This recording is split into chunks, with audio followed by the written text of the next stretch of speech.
आकाशवाणी नागपूर हेमांगी गोळकर्णी आपल्याला ठळक बातम्या देत आहे। भारत केवळ आर्थिक स्वावलंबनाच्या दिशेनेच नव्हे तर जागतिक पातळीवरही महत्त्वाची आर्थिक भूमिका बजावत असल्याचं राष्ट्रपती द्रौपदी मुर्मू यांनी म्हटलंय। ते आज नवी दिल्लीत पादत्राणे डिझाईन आणि विकास संस्थेच्या दीक्षांत समारंभात बोलत होत्या। देशाच्या आर्थिक प्रगतीत पादत्राण निर्मिती उद्योगाचा मोठा वाटा असून गेल्या वर्षी तब्बल 500 कोटी अमेरिकन डॉलर किमतीच्या पादत्राणांची निर्मिती झाल्याचं त्या म्हणाल्या। गीता जयंती आज साजरी होते आहे। 5000 वर्षांपूर्वी कुरुक्षेत्राच्या युद्धभूमीवर भगवान श्रीकृष्णानं अर्जुनाला भगवद्गीतेचे कालातीत उपदेश दिले। त्या क्षणाचं स्मरण या दिवशी केलं जातं। गीता जयंती हा केवळ धार्मिक दिवस नसून तो भगवान श्रीकृष्णानं दिलेल्या वैश्विक ज्ञानाची आठवण करून देतो, असं याबाबतच्या वृत्तात म्हटलंय। नागालँड राज्याचा आज 63वा स्थापना दिवस आहे। यानिमित्त राष्ट्रपती द्रौपदी मुर्मू आणि पंतप्रधान नरेंद्र मोदी यांनी नागालँडच्या नागरिकांना शुभेच्छा दिल्या आहे।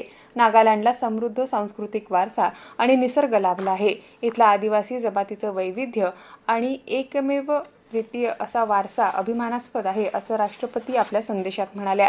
राज्यातील विविध शिक्षक आणि शिक्षकेतर कर्मचारी संघटनांनी राज्य सरकारनं घेतलेल्या अन्यायकारक निर्णयांविरोधात 5 डिसेंबर रोजी राज्यभर शाळा बंद आंदोलन घोषित केलं आहे। हे आंदोलन प्रभावी करण्यासाठी महाराष्ट्र राज्य शिक्षण संस्था महामंडळानं राज्यातील सर्व शाळा बंद ठेवण्याचा निर्णय घेतला असून सर्व सभासद सदस्यांना शाळा बंद ठेवण्याची सूचना देण्यात आली आहे। देशातल्या शेअर बाजारांनी आज विक्रमी पातळीला स्पर्श केला। सकाळी व्यवहार सुरू झाल्यापासूनच बाजारात तेजी दिसून आली। सेन्सेक्सनं 86,086 अंकांवर झेप घेतली तर निफ्टी 26,311 वर पोहोचला। जागतिक एड्स दिनानिमित्त बुलढाणा इथल्या वैद्यकीय महाविद्यालयाच्या विद्यार्थ्यांनी जिल्हा सामान्य रुग्णालयात एड्सविषयी जनजागृतीपर पथनाट्य सादर केलं।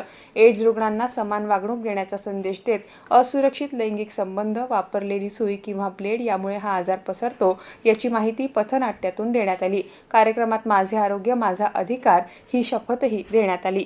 याबरोबरच हे ठळक बातमीपत्र संपलं। या पुढील ठळक बातमीपत्र रात्री 8:42 ऐकता येईल। नमस्कार।